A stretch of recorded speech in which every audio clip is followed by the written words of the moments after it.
Okay, cool. Hello, everyone. I just spent almost 20 minutes talking, not realizing that I have not pressed the record button. In any case, I'm taking a little bit of a break from the book, Breaking the Habit of Being Yourself, from the books, Breaking a Habit of Being Yourselves, and the 10x is greater than 2x. I'll come back to those next time. I want to alternate between that book and this book that is called, let me give you the whole name, and because I think it's very relevant to where we are right now in this country. The book is called My Grandmother's Hands: Racialized Trauma and the Pathway to Mending Our Hearts and Bodies. The author is Resmaa Menakem. I hope I'm pronouncing that right. Um, he's a social worker who is a trauma-informed social worker, and I'm going to today. I am going to almost just read out what he says in his first chapter, because I think it's so important to understand that we store trauma in our bodies, and that trauma needs to be healed, to be acknowledged and healed, and in a certain sense let out before we can experience a traumaless life in the world, if that makes any sense. I was just saying, if you go to my website, the the big thing that you'll see there is my words saying that when your inner story changes, your outer experience changes.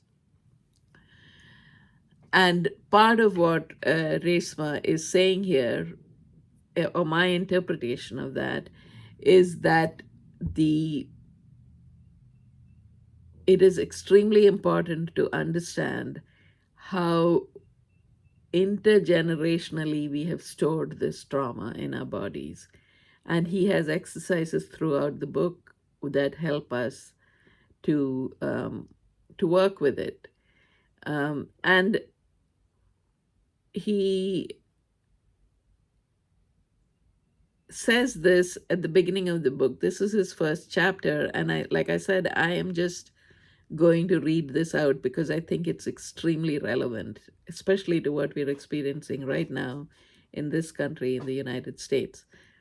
I also want to I wanted to say that I am not made up anything. I'm about to go to India. I'm in a couple of hours. I'll be leaving for the airport, but I wanted to make sure that I did this before I left. So let me read this out to you. He says, "Do not cross this line without authorization." And what does he mean? He says, if the persistence of white supremacy in 21st century America surprises you, this book will give you a startlingly different understanding of why. You will discover the vital force behind white supremacy is in our blood, literally, and in our nervous systems. However light or dark our skins, we Americans must all contend with these elemental forces. His next point: if you are not surprised that widespread white supremacy continues to injure America, but have no ideas or little hope for overcoming it, keep reading. And for you, keep listening. I should also say that this book was written, he was writing this in 2017, so right at the start of the first Trump presidency. This book offers a profoundly different view of what we can do individually and together to grow beyond our entrenched racialized divide.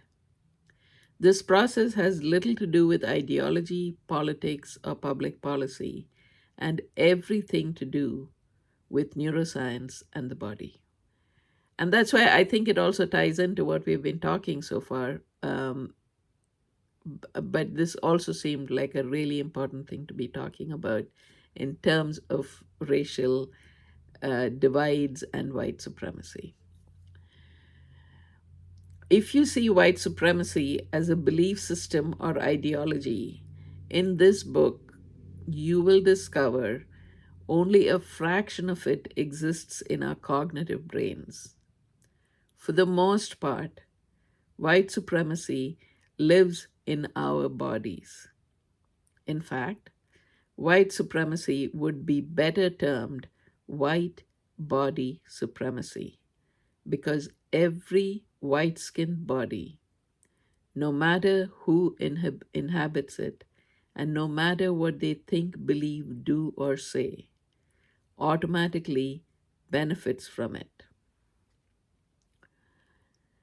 If you are convinced that ending white supremacy begins with social and political action, do not read this book unless you are willing to be challenged. We need to begin with the healing of trauma in dark skinned bodies, in light skinned bodies, our neighborhoods and communities, and the law enforcement profession. Social and political actions are essential, but they need to be part of a larger strategy of healing, justice, and creating room for growth in traumatized flesh and blood bodies. If you believe America's racial tensions lie not in white supremacy but in its dark skinned people and the power they wield, do not read/listen further. The pages ahead will trigger your trauma reflexes and make your life more painful than it already is. And then he quotes Ta-Nehisi Coates, who has said, but all our phrasing, race relations, racial chasm, racial justice, racial profiling, white privilege, even white supremacy, serves to obscure that racism is a visceral experience, that it dislodges brains, blocks airways, rips muscle, extracts organs, cracks bones, breaks teeth.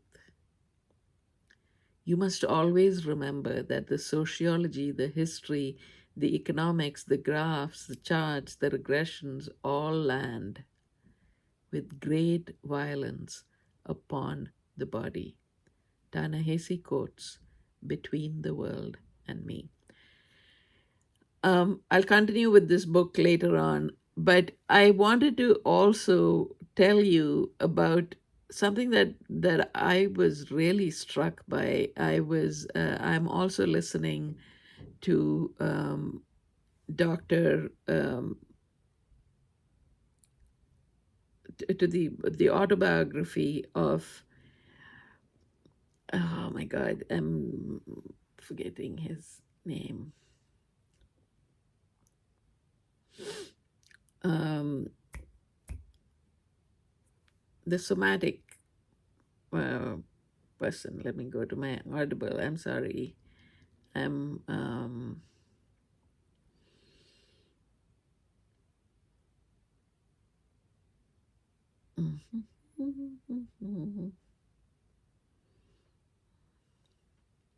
Peter Levine, Dr. Peter Levine. I'm so sorry, Dr. Levine. But I was listening to that, and he talks about a therapist. I will bring the name up later on, but he talks about this little boy who is born premature and who is on the spectrum. Think and they're trying to, she's trying to work with him, and he describes him as like a chocolate brown shriveled body baby that that came to her, and she suddenly recognized that he was reacting. The first time she saw any emotion in him was when he saw lights, multicolored lights. And she immediately connected that to his physical experience in the incubator. And his father, who was a carpenter, created a faux incubator with lights in it. And when this baby walked into the therapist's home office and saw the lights, he immediately re experienced the trauma that he had felt when he was in the crib, in the neonatal crib. And that re acknowledging that and allowing him to feel it, and he began to cry, he began to do all of, he just broke down, and his the stored trauma in his body was released. And then he began to speak and he began to walk. It's just an amazing story. If you haven't, I will read that example out at some other point. But it's just a testament to how powerful the trauma we store in our body is. And so that's what I want to, again, I come back to the fact that this is why something like EFT is so effective, because we're able to identify where that trauma is living and what the memory is in that trauma. And as a result of that, use the modality of EFT and a safe space to be able to release that. So this is my first foray into the. I've listened to the book My Grandmother's Hands before, but it just occurred to me that, oh, this is a good thing to intersperse in with the other work that we are doing in this newsletter. So I hope that's helpful. I will be in India for 4 weeks, but I'm going to try and continue to record chapters from this book and from the other two books that we've been dealing with while I'm there. So hope to see you soon. Take care. God bless.